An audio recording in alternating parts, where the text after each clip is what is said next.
All set? Hi, I'm Brian and I'm here with Will and Will's dad. What's your name? Don? Anyway, so I'm down in Milwaukee and got a call from Will that the bees need a home. And they just showed up today, is that right, guys? Yep. Okay, cool. So what we're going to do here is the usual, trim off the limbs that are the little branches that are not associated with the swarm. And I keep meaning to do this, but I'm remembering to do it this time. But see how gentle the bees are? You can touch them. They're warm. And you can put your finger all the way through into the swarm and they won't sting you at all. So, just to let everybody know that if they see a swarm of bees, they are not aggressive. They're totally cool. I'm also looking to see the variety of color of bees. And these bees, I see big bees and dark bees and light bees, which is typical of a good swarm. You'll see bees that, what this means is it means that the queen had a lot of different sorts of drone sperm in her, so that the daughters that she laid are of really diverse backgrounds, which is all part of health for a hive. So, I'm about to clip, but I'm clipping a little early. I'm seeing that there's another branch here that I can remove. Oh my god. So I'm going to remove that one. And I've got a pretty clear shot. Now what I'm going to do is I'm going to clip it, I'm going to lift it up and away so that it doesn't bump into these branches. And it's time like these that I wish that I were ambidextrous, but I'm really very right-handed.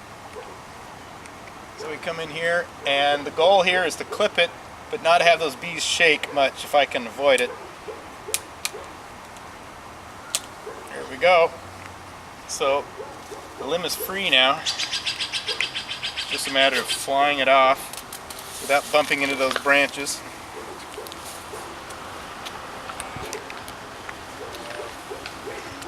And just laying it on right in the box, nice and slow. And the queen is in there. So there's a queen in here, and this queen, I'm going to trim this edge out here. I'm going to have to work a little bit fast or these bees might want to crawl up to the top of the cardboard box, and I want to avoid that. But there's a queen in here, and the queen, she, because she laid such a diverse range of daughters and made the hive really strong and happy, she laid so many baby bees that they ran out of room at the old hive. So what this represents here, this represents about half of the worker bees. They haven't fed her for the last 5 to 7 days, and they run her around the hive to help her lose some weight. Because if you're laying eggs a lot, like if you're laying more than your own weight in eggs a day, you really don't have, you can't fly. You have to kind of cut her off and put her on a diet and get her on an exercise program so that her weight is such that she can fly. And then they guide her out of the old hive. And the old hive is somewhere, like maybe a quarter mile somewhere around here. There's a hive that this swarm came from. And back at the old hive, the new queen's about to hatch out. So what you're going to have here, Will and Don, is you're going to have some of these scout bees are going to want to find this area. So what I'm going to do is I'm going to leave this box here, like so, with the queen in it. So we have our queen in there. And I'm going to cut a little hole in the top of the hive. And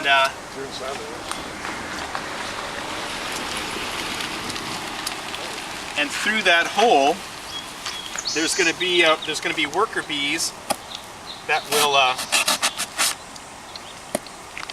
that are in the box, and they'll come to the top, and they'll come over here and they'll stick their butts in the air and they'll fan to tell the bees that are loose to come join mom.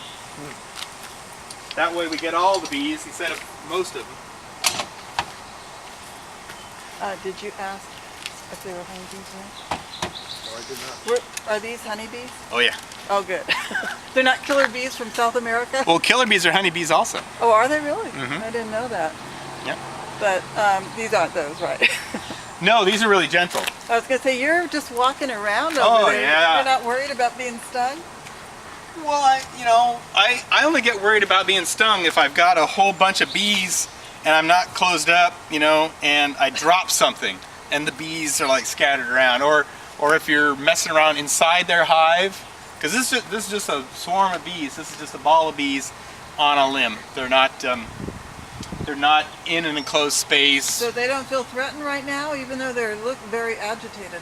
There's a real difference between bees flying. They're a little upset now because the swarm is gone, but it's a worry, not an anger sound. So when they're happily flying, it's a nice low tone.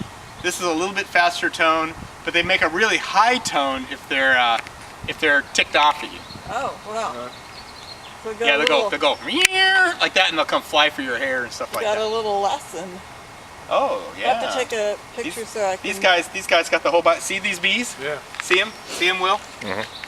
This bee right here is wiggling her back end, and you can see the difference in color. Can you get a close up on that, Will? Or you can hand me the camera if you want. But see how this bee is much lighter in color compared to the one on the right? So the parentage between these two bees is really distinct, and they are doing that homing scent. And now they're trying to do the homing scent on my finger. So they are fanning out the smell to draw these senior worker bees in to join. Because what happens is, so they leave the old hive, they clump onto a branch, and then the senior workers fly in all directions to find a suitable home, and they come right back to the swarm, and they literally dance the location by wiggling their butt around on that swarm ball. And different bees will have different sites for fact checkers to go and either verify or deny. So ultimately an agreement is made. You get like 60-65% of the total bees agreeing on a spot, and then the outside bees tell the inside bees to get warm. When the inside bees are warm, they tell the outside bees they are warm, and then the outside bees bust up the swarm by flying away from it and ramming it, and then they all take to the sky in 60 seconds, like onion layers peeling off. And then these same senior bees that are flying around us right now, they guide the ball in the air by coming to the back, flying into the cloud a little bit, pointing in the direction of where to go, and then when they get to the front of the cloud, they go up and around, and they repeat that. So they're always kind of pointing which way to go. And then when they get to the home, they do just what they're doing here. They land on the entrance and they fan, and everybody will smell the pheromone and they'll get drawn into it. And then as soon as they're at that new home, what they do is they start to build wax right away. In fact, if we were to look closely at some of these bees, you can even see some of them will have wax, they'll have little wax flakes emerging from their abdomen, because bees they turn nectar into wax, and it's excreted out. They have 2 rows of 4 on the underside of their abdomen, and so these little wax flakes pop out, and they're able to reach it with their legs, and that's how they form honeycomb. Well, were they making a hive? Were they going to make a hive there? No. This is just a way station. The mother hive is somewhere nearby, but this is just a way station. And what they do is once they're all together with the queen, then a couple of hundred of the senior worker bees will leave this group, fly in all directions, find a hole somewhere, and they'll come back and they'll say, "I found a good home." Okay. And that's where the debate happens. Because one bee's going to say, "Let's go over here," and another bee's going to say, "Let's go over there." And so fact checkers verify or deny the claim of those scout bees. Yeah. Were you a bee in your past life? You know an awful lot of. I've been doing it since I was 14. Really? That's I'm awesome. 56 now, so. That's awesome. I mean, that's just great to know all this.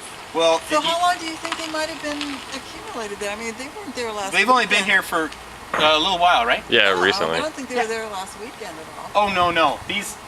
Oh, there's a ladybug too. They. With weather like this, it's really rare, number one, and it's a great thing. I mean, It's a great thing that, Don't just yeah, all you gotta do is walk away. You just gotta be Don't flap. No, I like to scream and flap my arms. But that'll excite the bees. They're like dogs. They'll smell fear. Okay. Yeah, so No. you have to center yourself there. But anyway, one of the coolest things. The meat stuff. That's what you do. One of the coolest things about getting swarms locally is that